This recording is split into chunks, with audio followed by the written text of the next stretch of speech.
పాదసేవ చేస్తారు కదా, చేసినప్పుడు గుర్తించింది ఏమిటంటే భగవంతుడు నిద్రించిన తర్వాత నిద్రలో ఆయన ఎవరినో కలవరిస్తున్నాడు.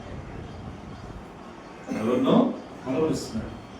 కలవరిస్తున్నాడు అని చెప్పి మీరు కొంచెం జాగ్రత్తగా వెళ్ళి వింటే బృందావన్ బృందావన్, గోవర్ధన్ గోవర్ధన్, యమున యమున, ఈ విధంగా భగవంతుడు బృందావనంలో ఉండే వాళ్ళందరి పేర్లు తలుచుకుంటున్నాడు. అది విని వీళ్ళు తెల్లారిన తర్వాత పెద్ద మీటింగ్ పెట్టారు. మామూలుగా మీకు బయట ఇళ్లలో కనుక ఇంటి ఆయన నిధులు ఏదైనా తనకు తెలియని పేరు కలవరించాడు అని అంటే తెల్లారిన తర్వాత కురుక్షేత్రం మామూలుగా. అందుకని వీళ్ళు భగవంతుడు కలవరించాడంటే ఏమై ఉంటుందని వీళ్ళు సమావేశం పెట్టుకున్నారు. అప్పుడు వీళ్ళకి అనిపించింది, భగవంతుడు కేవలం 12 సంవత్సరాలు మాత్రమే బృందావనంలో ఉన్నాడు. తర్వాత ఆయన మధురకు వచ్చాడు, మధుర నుంచి ద్వారకా వచ్చేసాడు. ఇన్నేళ్ళయి ద్వారకా వచ్చినా కూడా ఆ 12 సంవత్సరాల బృందావన వాసుల్ని, ఆ బృందావన వాతావరణాన్ని ఆయన మర్చిపోలేకపోతున్నాడు. అంటే వాళ్ళు భగవంతునికి ఎంత గొప్పగా సేవ చేస్తున్నా భగవంతుడు ఇప్పుడు కూడా మర్చిపోలేదు. కాబట్టి వాళ్ళు భగవంతునికి ఎలా సేవ చేస్తారో మనం తెలుసుకోవాలంటే మనం వినాలి, శ్రవణం చేయాలి. చేస్తే ఆ లక్షణాలన్నీ విని మనం కూడా భగవంతుడికి అట్లా సేవ చేసుకోవచ్చు. ఇది వాళ్ళ ఆలోచన. ఆ ఆలోచనకి కార్యరూపం దాల్చాలంటే చెప్పేవాళ్ళు ఎవరన్నా ఉండాలి. ఎవరున్నారు? రోహిణీదేవి కనిపించింది. ఆ రోహిణి నేను వెళ్ళి అడిగాను, మాకు కృష్ణ లీలామృతం చెప్తారా? ఆ బృందావనంలో కృష్ణుడు 11 సంవత్సరాలు 12 సంవత్సరాలు ఉన్నాడు కదా, అప్పుడు ఆయన చేసిన లీలలన్నీ ఏమిటి? రోహిణీదేవి, అవి నేను చెప్పడానికి చెప్తాను, నేను ఉన్నాను కాబట్టి అక్కడే, కానీ మీ కాపురాలు పచ్చగా కడకలాడేది మీకు ఇష్టం లేదా అని. అంత మాట అనేసరికి ఎవరైనా అయ్యో ఏంటమ్మా అంత మాట అనేసారు? ఏం లేదు, నేను ఎప్పుడైతే చెప్తానో అవి మీరు వింటే పర్వాలే, మీ దేవుడు విన్నాడు అనుకో, మీ స్వామి, అవి వినగానే పరిగెత్తుకుంటూ మీకు ఎవరికి చెప్పబడ్డాడు, ఇంకా పరిగెత్తుకుంటూ వెళ్ళిపోతాడు బృందావనానికి అని చెప్పి. ఇప్పుడు వీళ్ళు ఆలోచన చేసి కృష్ణుడు వినకూడదు కానీ మేము వినాలి. అప్పుడేం చేయాలి? కృష్ణుడు చక్కగా తయారు చేసి ఆయన్ని దర్బారుకి పంపించేస్తే ఆయన ఆఫీస్కి వెళ్ళిపోయిన తర్వాత ఇంట్లో ఖాళీ చేయగా అంటే ఇంటి ఇళ్ళలో జరిగేది అదే కదా.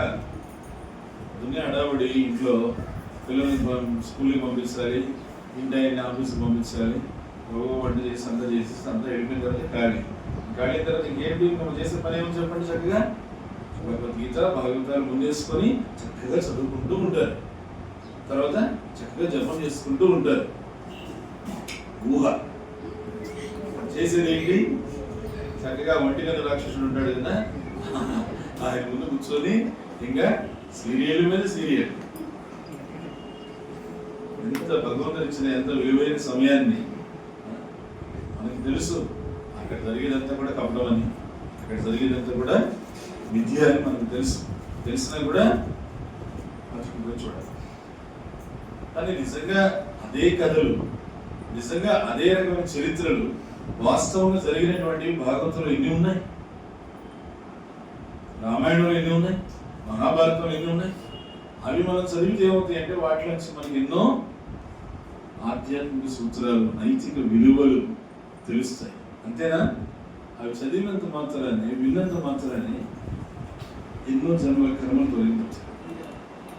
ఎందుకు చెప్పండి? జన్మల కర్మలు తొలగిపోతాయి. ఎందుకని? అవి వినగానే నీకు భగవంతుడి పట్ల విశ్వాసం పెరుగుతుంది. విశ్వాసం పెరగగానే భగవంతునికి శిరస్సు వచ్చి మొక్కుతావు. శిరస్సు వచ్చి మొక్కుతాను ఇక్కడ తల మీద ఏదైనా ఉందనుకోండి, తల వచ్చితే ఏమవుతుంది?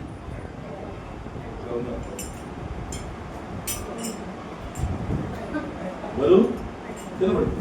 ఆ విధంగా తల మీద ఉన్నటువంటి కర్మల బరువు ఏమవుతుంది? భగవంతుడికి తల వంచగానే, గురువు కానీ భగవంతుడికి కానీ ప్రణామించగానే ఏమవుతుంది? బరువు పడిపోతుంది. కర్మల బరువు కింద పడిపోతుంది. అందువల్ల భగవంతునికి మనము ఎప్పుడైతే శ్రవణం బాగా చేస్తామో ఆ శ్రవణం వల్ల విశ్వాసం పెరుగుతుంది, నమ్మకం పెరుగుతుంది. వీళ్ళు ఏం చేశారు? కృష్ణుడిని ఆఫీస్కి పంపించేశారు. ఆయన ఆఫీస్ పేరేమిటి? రాజ్ దర్బార్. ఆ రాజ్ దర్బార్ పేరేమిటి? సుధర్మ రాజ్ దర్బార్ ఆయన ఆఫీస్, కృష్ణుడు ఆఫీస్ పేరు. ఆ సుధర్మ రాజదర్బార్ ఎక్కడ ఉండేది? అది ఇంద్రుడి దగ్గర అమరావతిలో ఉండేది. యదువీరులు వెళ్ళి ఇంద్రుడితో పోరాడి, నీకెందుకు ఆఫీసు, మా కృష్ణుడికి కావాలి, మా ద్వారకాధీశుడికి కావాలి ఆఫీస్ అని చెప్పి రాజదర్బారు సుధర్మ రాజదర్బార్ని అక్కడి నుంచి తీసుకొచ్చి వాళ్ళు కృష్ణుడికి ఏర్పాటు చేశారు. యదువీరులు వెరీ పవర్ఫుల్ అనమాట, చాలా శక్తివంతులు వాళ్ళు ప్రపంచంలో. వాళ్ళు ఏదైనా సరే చేయాలి అని అనుకుంటే యదువీరులు ఇంత పట్టుదలకి చేస్తారు. అందుకని భగవంతుడికి వాళ్ళు సుధర్మ రాజదర్బార్ని తెచ్చిపెట్టేశారు. ఆ రాజదర్బార్కి కృష్ణుడు బలరాముడు వెళ్ళారు. వెళ్ళి వాళ్ళు అక్కడ కూర్చున్నారు లేదో, ఇక్కడ వీళ్ళందరూ కూడా మొత్తం 16,108 మంది వాళ్ళ పరిచయాలు అందరూ కూడా చేరి రోహిణీదేవి దగ్గర ఈ కృష్ణ లీల అమృతాన్ని వినడానికి సిద్ధమవుతుంది. ఇదేమిటిది? అమృతం.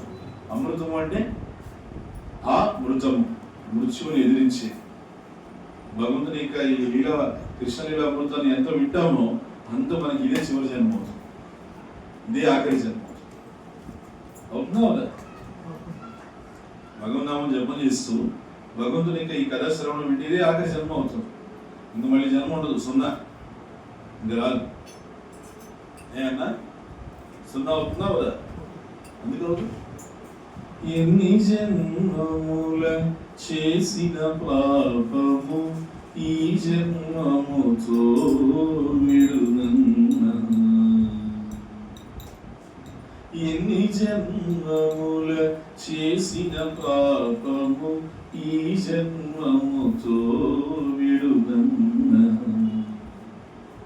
అన్నిటికిది కడసారి జన్మము సత్యంబిక పుట్టుట సున్నా,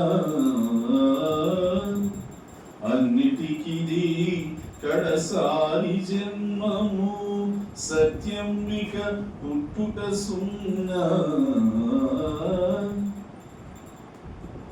తారక మంత్రము కోరిన దొరికెను ధన్యుడనై చిని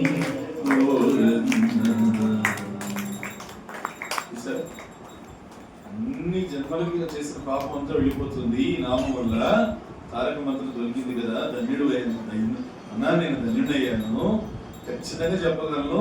అన్నిటికీ ఇది కడసారి జన్మ, సత్యంబిక పుట్టుట సున్నా. ఏమన్నా సున్నా. అందుకని వాటి కృష్ణలీల అమృతం అన్నారు. అమృత, మృత మీన్స్ డెత్, అమృత no death, coming out of the death. అంటే ఏంటన్నమాట, కృష్ణలీలను శ్రవణం చేసేటువంటి వ్యక్తికి ఇదే చివరి మృత్యు అవుతుంది, ఇదే చివరి మృత్యు. అందువల్ల ఆ లీలని అమృతంగా ఆస్వాదిస్తున్నారు. అప్పుడు రోహిణీదేవి చెప్పింది, మనము చెప్పడం ఒకసారి మొదలైందంటే చెప్పి నేను సమయాన్ని మర్చిపోతాను, వినడం ఒకసారి మొదలైందంటే విని మీరు కూడా సమయాన్ని మర్చిపోతారు. ఈ లోపల పొరపాటున కనుక కృష్ణుడు బలరాముడు వచ్చారు అనుకో, వాళ్ళు ఇది వినేశారు అనుకో, అటు నుంచి అంటే పారిపోతారు. కాబట్టి కాపలా పెట్టండి. సరే అని చెప్పి అప్పుడు సుభద్రాదేవిని గడపలో కాపలా పెట్టండి. కృష్ణ బలరాములు వచ్చి అలికిడైతే చాలా అలా సైకి చేయి, మేము ఇప్పుడు ఆపేస్తాం. సరే అట్లాగే కథ మొదలైంది. ఓం నమో భగవతే వాసుదేవాయ అని మొదలైంది. మొదలైన తర్వాత సుభద్రాదేవి బయట ఉండకుండా, సరే శరీరం బయట ఉంది, చెవులు ఏం చేస్తాయి, ఊరికే 2 చెవులు తీసి లోపలేసి, అంటే ఇవ్వడం చెవులు ఉండేయండి. బయట ఉండేది ఏం మాట్లాడుకుంటున్నారు వీళ్ళు, ఏం చెప్పుకుంటారు అని చెప్పి శ్రద్ధగా వినడం మొదలుపెట్టింది. ఆ కృష్ణలీల వినగానే సుభద్రాదేవికి ఎంత ఆనందం కలిగిందో, ఇంకా ఇంకా వింటూ ఉండగా సుభద్రాదేవికి ఎంత ఆశ్చర్యం కలిగిందో, మహదానందం కలిగింది, మహా ఆశ్చర్యము కలిగింది. కృష్ణలీలలు ఇంత గొప్పగా ఉంటాయా అని. ఆనందము, మహదానందము, మహదాశ్చర్యము ఒకేసారి కలిగేసరికి సుభద్రాదేవి ఎలా అయిపోయిందంటే, మీరు ఆశ్చర్యమైన వింటే ఏం చేస్తారు, కళ్ళు పెద్దవి చేస్తారు. ఇదే వేళ నేను మళ్ళీ హరి గురు వైష్ణవులతో అందరి ముందు మళ్ళీ ఒకసారి చెప్తాను. మీరు ఎందుకు ఇది గుర్తుపెట్టుకోవాలంటే, ఆ భగవంతుడికి మీరు సేవ చేయడానికి సిద్ధమవుతున్నాం. సిద్ధమయ్యేటప్పుడు ఏం సిద్ధం అవ్వాలి, కాళ్ళు చేతులు కాదు సిద్ధం చేసుకోవాల్సి ముందు మనసును సిద్ధం చేసుకోవాలి. ఆ మనసును సిద్ధం చేసుకోవడానికే భగవంతుని ఇంక లీలను చక్కగా విని స్మరణ చేసుకోవాలి. భగవంతుడు ఈ దివ్యమైన లీలలో ఏ అవతారం తీసుకున్నాడంటే, అత్యంత ఆశ్చర్యకరమైన విషయం విన్నప్పుడు కళ్ళు పెద్దవి చేస్తాయి, అత్యంత ఆనందకరమైన విషయం విన్నప్పుడు నోరు పెద్ద చేస్తుంది. అవునా, అలాగా అని. అత్యంత ఆశ్చర్యకరమైన విన్నప్పుడు కళ్ళు పెద్ద, అత్యంత ఆనందకరమైన విన్నప్పుడు నోరు పెద్ద. ఆనందం ఎక్కువ నవ్వుతాం, ఎక్కువ ఆనందం వస్తుంది, ఎక్కువ నవ్వుతాం. ఏమి నోరు ఇలా బాగా ఇక్కడ వరకు ఇలా, ఇక్కడ ఉన్నటువంటి ఇవి ఈ బెల్లం చివరిలో ఈడు వరకు వచ్చేలాగా అది రెండు మహదానందము మహదాశ్చర్యం ఒకేసారి వచ్చేసరికి దాన్ని ఆనంద పారవస్యం అంటారు, లేదా పారవస్యానికి పరాకాష్ఠ. ఆ స్థితి ఎప్పుడైతే వచ్చిందో సముద్రదేవి చేతులు లోపలికి ముడుచుకుపోయినాయి, కాళ్ళు లోపలికి కుంగిపోయాయి, కళ్ళు పెద్దవయ్యాయి, నోరు పెద్దదయ్యాయి. మీరు చిన్న బిడ్డల్లో ఇది చూడొచ్చు. చిన్న పసిబిడ్డలు బాగా వాడికి ఆనందము ఆశ్చర్యం రెండు ఒకేసారి వచ్చినాయి అనుకో, మనం చూడగానే అంటారు, లోపలికి చేతులు వెళ్ళిపోతే కాళ్ళు ఇట్లా ముడిచిపోతే అంటారు. అది ఆనందానికి బాగా కష్టం. ఆ స్వరూపాన్ని సుభద్రాదేవి తీసుకుని ఆ కృష్ణుడు లీలలు ఉంటుంది. ఎప్పుడైతే సుభద్రాదేవి ఆనంద పారవస్యము ఆ స్వరూపాన్ని తీసుకుందో వెంటనే అక్కడ రాజదర్బార్లో కృష్ణుడు ఎవరైనా అందరి హృదయంలో పరమాత్మ కదా, ఆయనకి తెలియదా? అక్కడేం జరుగుతుందో ఆయనకి తెలియదా? సర్వస్య శాపం హృది సన్నివిష్టో మత్త స్మృతి జ్ఞానం అపోహనంచ వేదైచ్చ సర్వై అహమేవ విద్య వేదాంత కృత్ వేద విద్యావసరం అని చెప్పాడు లేదా? మరి ఆయన భగవంతుడు అందరి హృదయాల్లో ఉన్నాడు. అందువల్ల వెంటనే ఆయనకు విషయం అర్థమైపోయింది. అర్థమగానే ఏం చెప్పాడు బలరాముడితో, అనయ్య అనయ్య ఈరోజు ఆఫీస్ మూసేద్దాం. ఏంటి తమ్ముడు, చాలా విషయాలు ఉన్నాయి, చాలా మీటింగ్స్ ఉన్నాయి, చాలా కాన్ఫరెన్స్లు ఉన్నాయి, చాలా మధ్యస్థాలు ఉన్నాయి, ఇవన్నీ ఉన్నాయి, చాలా పంచాయతీలు. ఇక్కడ అది కదా వాడేది, అరే ఎట్లా చెప్తావు, చాలా పంచాయతీలు ఉన్నాయి ఇక్కడ అని చెప్పాను. అప్పుడు చెప్పాడు అనమాట కృష్ణుడు, అన్నయ్య ఈ పంచాయతీలు ఎప్పుడు ఉండేవే, ఈ రోజు ఉంది రేపు ఉండవంటే చెప్పు, ఇవి ఎప్పుడు ఉండేవే, కానీ ఇప్పుడు జరగబోయేది అది ఎప్పుడు జరిగేది కాదు, అది ముఖ్యం పదా అని చెప్పేసి బలరాముడు చేపట్టుకుని తీసుకొచ్చేసాడు. మామూలుగా అయితే కృష్ణుడు అలా చేయడు, బలరాముడు ఎట్లా చెప్తే ఎట్లా, బలరాముడిదే పై చేయి. కానీ ఇప్పుడు ఈరోజు కృష్ణుడిదే పై చేయి, రా మూసే ఆఫీస్ అని చెప్పేసి ఆయన అన్నయ్య చేపట్టుకొని వచ్చేసాడు. ఇంకేం బలరాముడు ఏం మాట్లాడలేకపోయాడు. కృష్ణుడు ఆ విధంగా చేపట్టుకొని తీసుకెళ్ళిపోతే సరే పద అని వచ్చేసాడు. చిన్నగా తీసుకెళ్ళిపోయాడు. ఎక్కడ తీసుకెళ్ళాడు, ఎక్కడైతే కృష్ణ కథామృతం జరుగుతుందో అక్కడ తీసుకెళ్ళాడు. చూస్తే అక్కడ బలరాముడు సుభద్రదేవుడు ఎలా అయిపోయింది, అదేంటి అలా కొంచెం చిప్పోయి అలా అయిపోయింది, ఏం మాట్లాడకు, ఏం జరిగిందో మనం తెలియాలి, తెలుసుకోవాలి అని చెప్పి నిశ్శబ్దంగా వెళ్ళి సుభద్రదేవికి ఆ పక్క ఈ పక్క నిలబడి ఏం జరుగుతుందో వింటున్నాడు. ఎందుకంటే లోపల కృష్ణ కథ అమృతం జరుగుతుంది. గోవర్ధన లీల, కాళీమర్ధన లీల, అగాసుర లీల, బగాసుర లీల, తర్వాత దామోదర లీల, ఇవన్నీ జరుగుతుంటే అవన్నీ కృష్ణుడు విన్నాడు, బలరాముడు విన్నాడు. వాడు స్వయంగా చేసిన లీలలవి. భగవంతుడు ఇంకా లీలను విని ఆనందించి ఆకర్ణించి ఆస్వాదించి ఆ మహదాశ్చర్యంతో మహదానందంతో నిశ్చేష్టుడైపోయాడు. ఆ విధంగా ఆయనకు కూడా చేతులు లోపలికి ఇలా ముడుచుకుపోయి, కాళ్ళు లోపలికి కుదించుకుపోయాయి, కళ్ళు ఆనందంతో ఆశ్చర్యంతో కళ్ళు పెద్దవయ్యాయి, ఆనందంతో నోరు పెద్దవయ్యాయి.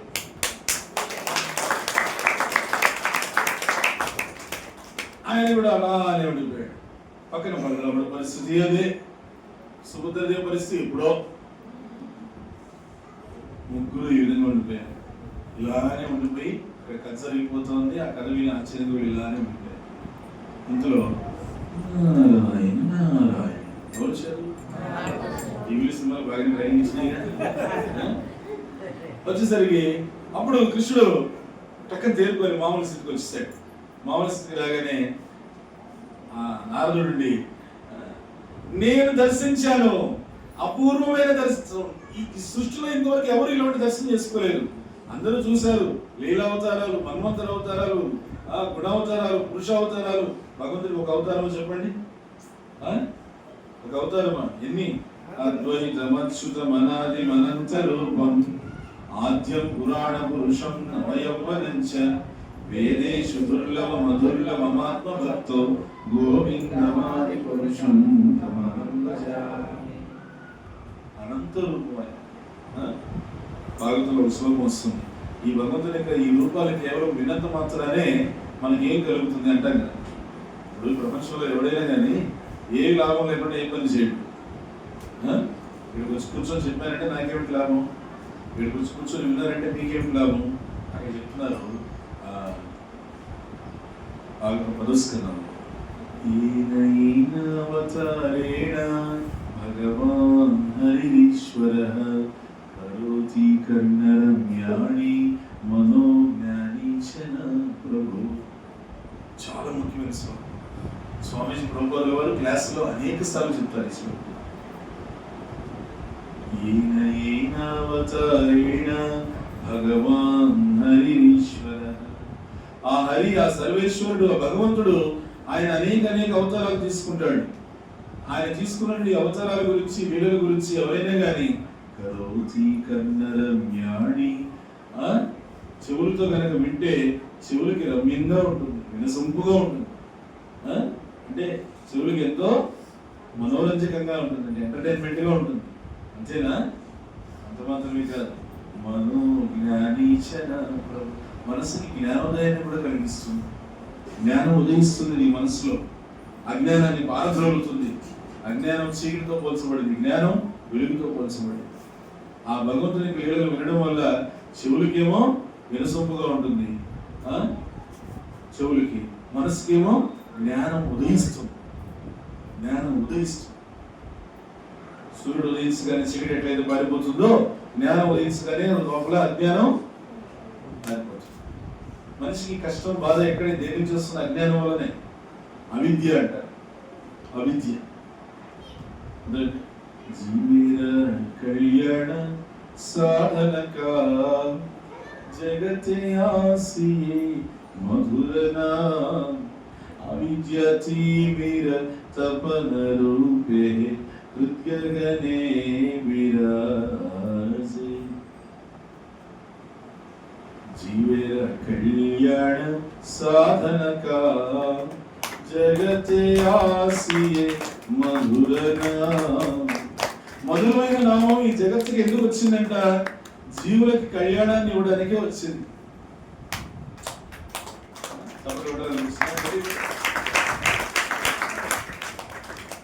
ఆచార్య భక్తులు ఠాకూర్లు వారు చెప్తారు ఈ సంకీర్తన. జీవేల కళ్యాణ సాధనక జగతే ఆసియే మధురన.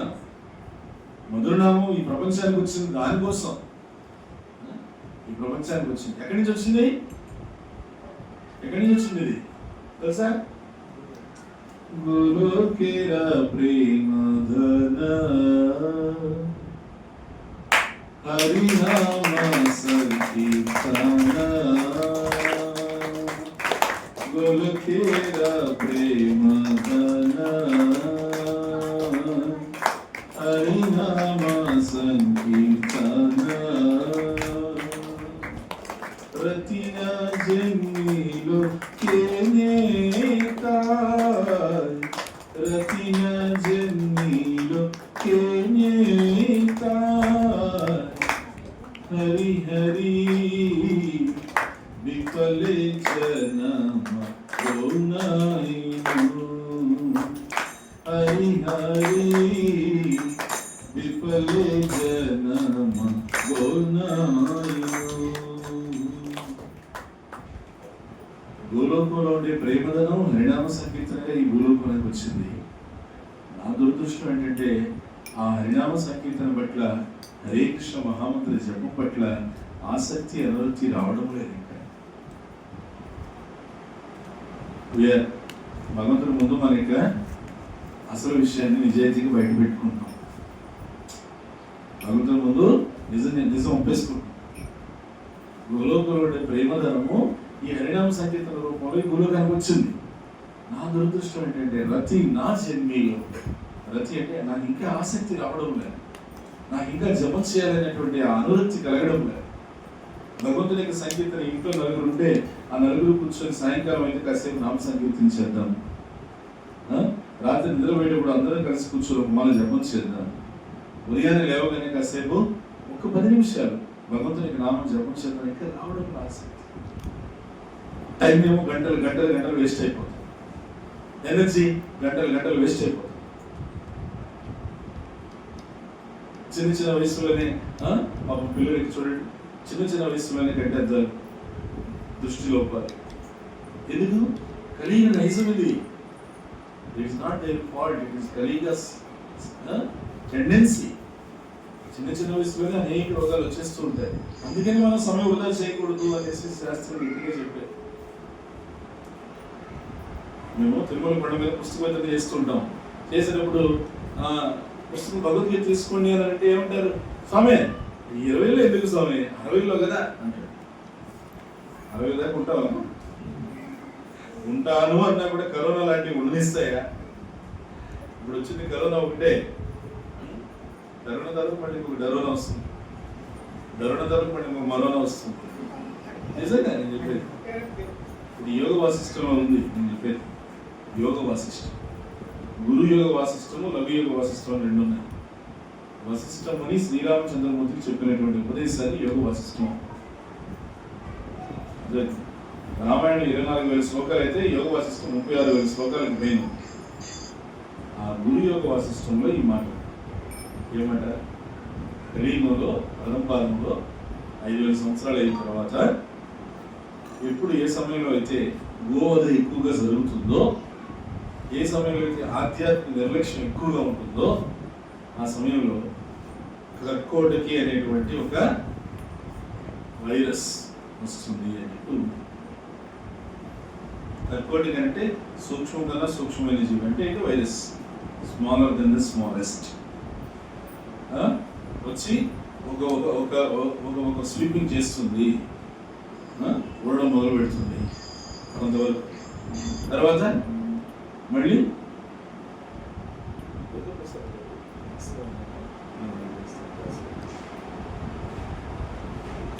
అయితే వచ్చి స్వీపింగ్ చేస్తుంది. అయిపోయింది అక్కడితో లేదు. ఈ కర్కోటికి తర్వాత గండకుడు, పీయూషుడు, తైంద్రుడు, మైంద్రుడు, ఇంకొకడు 5 మంది ఉన్నారు. ఇంకా 5 వీళ్ళు కూడా వైరస్లు కాలానుగుణంలో వస్తారు, వీళ్ళు కూడా వస్తారు. ఈ లోపల మనం ఏం చేయాలి? హరే కృష్ణ హరే కృష్ణ కృష్ణ కృష్ణ హరే హరే హరే రామ హరే రామ రామ రామ హరే. ఈ నామం జపం చేసి ఈ నామాన్ని మనము గొప్పగా నమ్ముకుని ఉండాలి. ఇదే మన నిధి, ఇదే మన పెన్నిధి, పెద్ద నిధి, ఇదే మన ఆస్తి అనేటువంటి భావంతో ఉండాలి.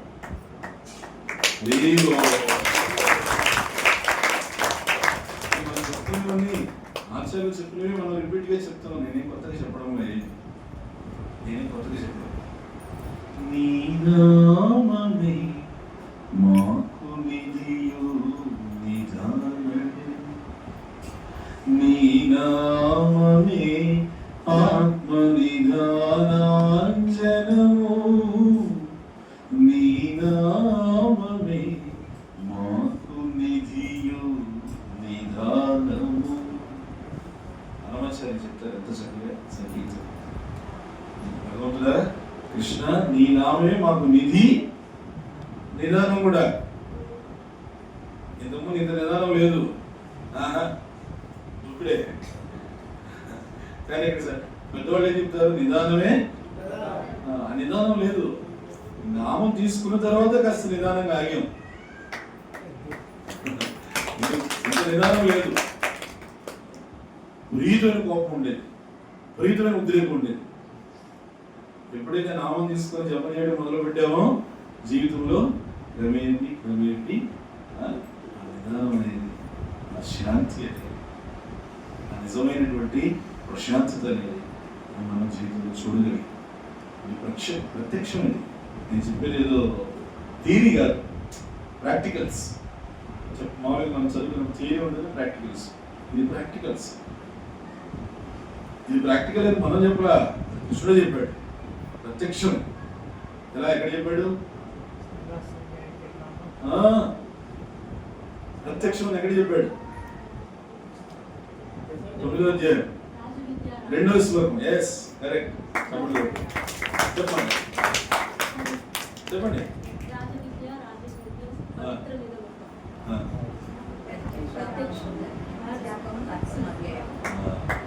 రాజ విద్య రాజగుహ్యం,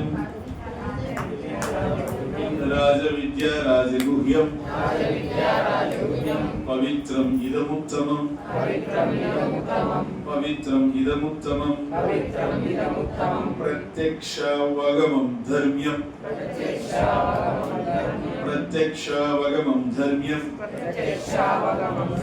సుసుఖం కర్తుం అవ్యయం.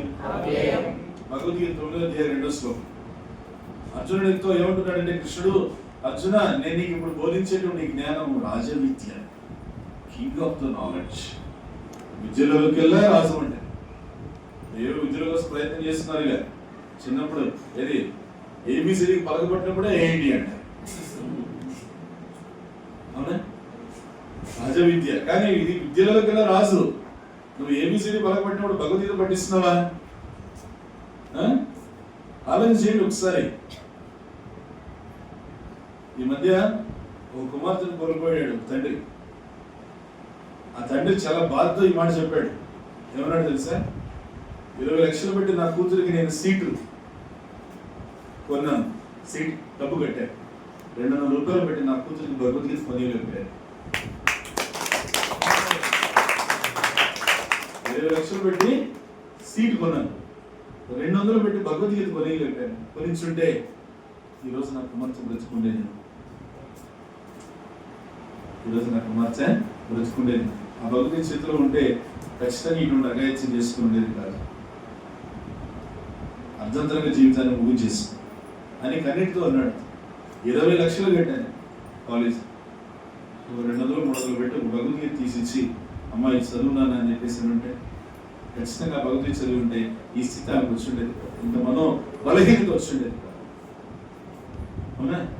అందువల్ల మనము సమయం యొక్క విలువను గుర్తించి, కాలం యొక్క విలువను గుర్తించి మనం ఏం చేయాలన్నమాట, చిన్న వయసు నుండే ఈ ప్రాక్టీస్ చేయాలి. ఎందుకు? అందరూ చదువుకున్న వాళ్ళే కదా, అందరూ అంతా ఇంత ఏదో డిగ్రీ పుచ్చుకున్న వాళ్ళే కదా. మరి మనలో ఎవరైనా సరే ఏప్రిల్లో పరీక్షలు, మార్చిలో పుస్తకాలు పట్టి డిగ్రీలు సంపాదించారా? ఎవరన్నా చేయొద్దండి. ఒక్కడు కూడా లేడు. చేస్తారు అట్లా ఎవరన్నా?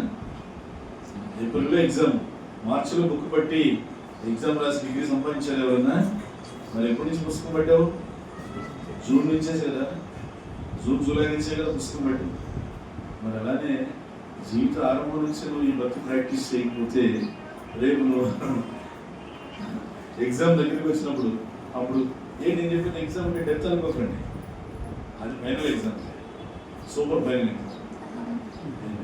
నేను చెప్పేది మధ్యలో ఎగ్జామ్స్ ఉన్నాయి. ఏమిటవి? కష్టాలు, సవాళ్ళు, దుఃఖాలు, కొన్ని క్లిష్ట పరిస్థితులు, ఇలాంటివన్నీ ఎగ్జామ్స్ రూపంలో వస్తే అవన్నీ రాయాలంటే నువ్వు ముందు నుంచి అభ్యాసం చేస్తున్నావు కదా. జీవితం అంటే ఇలానే ఎప్పుడు స్మూత్గా అలా వెళ్ళిపోతుందా? ఎప్పుడు ఏ రకమైనటువంటి ఉపద్రవం వస్తుందో, ఎప్పుడు ఏ రకమైనటువంటి ఉప్పెన ఎగసి పడుతుందో మనకే తెలియదు. అన్ని బాగున్నట్టే ఉంటాయి, అంతా కంఫర్టబుల్గానే ఉంది అన్నట్టే ఉంటుంది. ఎవ్రీథింగ్ ఈజ్ ఫైన్ అంటూ ఉంటారు. సడన్గా ఉపద్రవం నుంచి పడిపోతుంది. అందుకని వాటికి ముందు రెడీ ఉండాలంటే మనము మనసుని భగవద్గీత, భాగవత జ్ఞానంతో మరియు భగవన్నామం యొక్క జప బలంతో సంసిద్ధం చేసుకొని ఉండాలి. అది ఆ 10వ స్కంధంలో చెప్పేది. ఏనైనావతారేణ భగవాన్ హరిరీశ్వరః కరోతి కర్ణరమ్యాణి మనోజ్ఞాని పిలిచిన ప్రభు. ఇది భక్తులకి అవసరం పంపించాలి. మనం ఎక్కడున్నాం? అమ్మలో కదా, ద్వారకలో ఉన్నాం. మనం ద్వారకలో ఉన్నాం. ఎవరి దగ్గర? నారదముని దగ్గర ఉన్నాం. ఆ నారదముని ఏమంటున్నాడు? నేను సృష్టిలో ఇంతవరకు ఎవరు దర్శించినటువంటి అపురూపమైనటువంటి అవతారాన్ని నేను దర్శించానని చెప్పి ఆనందంగా చిందులు వేస్తున్నాడు ఆయన. కృష్ణుడు చూసి, ఏయ్ నారదా, దర్శించావు గాని, చూసావు గాని ఈ రూపం ఎవరికి చెప్పదు, ఈ రూపం గురించి ఎవరికి చెప్పదు అని చెప్పన్నాడు. ఎవరికి చెప్పకూడదా? అదే నా బలహీనత కదా, చెప్పకుండా ఉండలేనే.